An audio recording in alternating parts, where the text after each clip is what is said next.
2021 থেকে 22 অর্থ বছরে বৈদেশিক মুদ্রা আহরণ ও কর্মসংস্থান সৃষ্টিতে অবদান রাখায় 77 প্রতিষ্ঠানকে জাতীয় রপ্তানি ট্রফি ও সনদ দেওয়া হয়েছে। এর মধ্যে হিমায়িত খাদ্য খাতে বঙ্গবন্ধু শেখ মুজিব রপ্তানি ট্রফি ও সনদ পেল খুলনা প্রিয়াম ফিশ এক্সপোর্ট।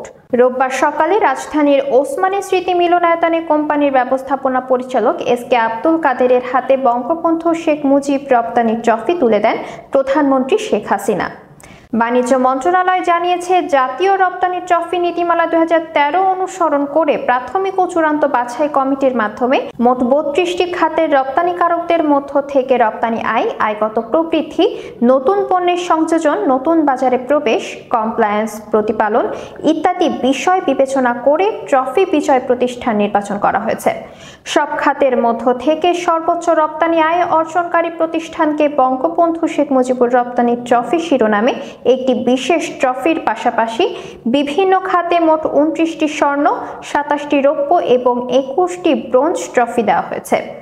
এসব প্রতিষ্ঠানের নামের তালিকা সম্প্রতি গ্যাজেট আকারে প্রকাশ করে বাণিজ্য মন্ত্রণালয়।